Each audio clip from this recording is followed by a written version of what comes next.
mais le fait que l'initiative émane d'une instruction majeure que nous avons reçue de son Excellence le Président de la République, Bassirou Diomaye Diakhar Faye, et du Premier ministre Ousmane Sonko, à savoir d'aller dans la co-construction des politiques publiques. Vous savez ce que représente la société civile de manière générale. Nous avons plus de 32 000 organisations de la société civile et près de plus de 800 ONG qui s'activent dans le développement local et inclusif. Et si l'État ne met pas en place des synergies pour travailler avec ces organisations, il va sans dire qu'une frange importante des réalisations sera ignorée. Ce qui ne doit pas être le cas. Car tout ce que fait ces organisations de la société civile, elles le font sous la bannière de l'État. C'est l'État qui oriente, c'est l'État qui impulse. Et par conséquent, harmoniser les orientations nouvelles avec l'expertise et l'expérience de la société civile me semble extrêmement important. C'est pourquoi on a tenu cette rencontre aujourd'hui. Vous avez dit... On a comme chance majeure d'avoir trouvé sur place une loi d'orientation sur l'économie sociale et solidaire qui a été très bien faite. Et l'érection d'un ministère exclusivement dédié à l'économie sociale et solidaire, ce qui est rarissime à travers le monde.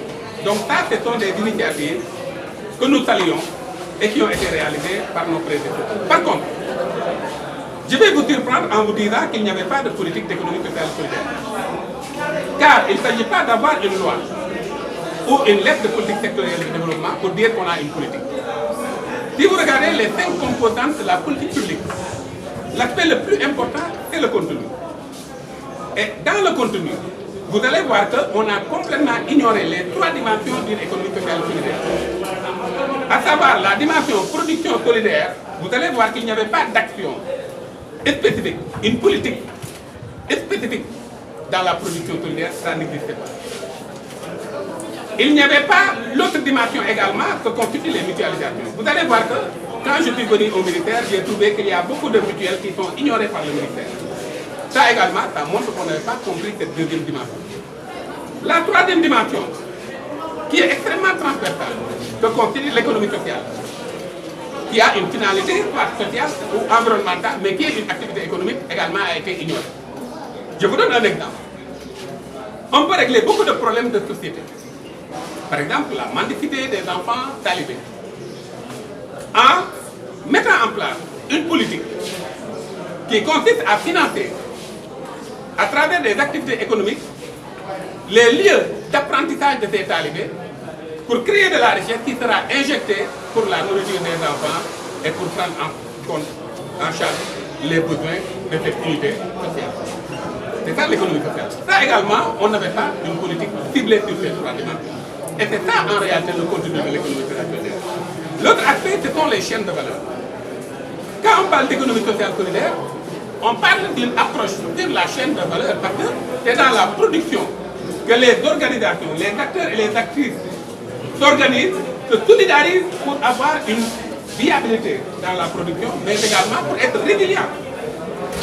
Et de ce point de vue, vous devez identifier les différentes chaînes de valeur. C'est pourquoi également, là aussi, on a apporté un contenu à travers ces 4 types d'interventions qui cristallisent toute la chaîne de production, à savoir les boutiques pour toutes les sources de production, toutes les unités de production, tous les lieux de grande production.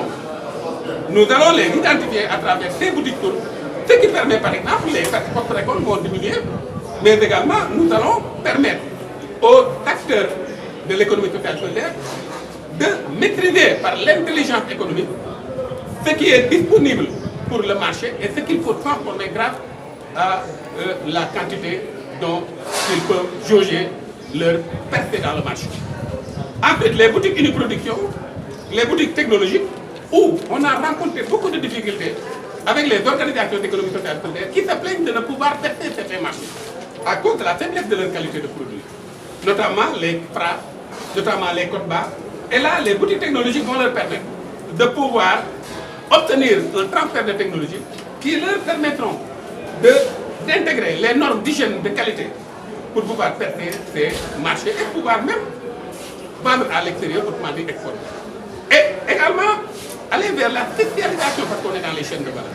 On crée également des boutiques uniproductives où on va spécialiser les organisations d'économie sociale dans certains secteurs et enfin les boutiques témoins où les organisations peuvent ne pas même se charger de la distribution.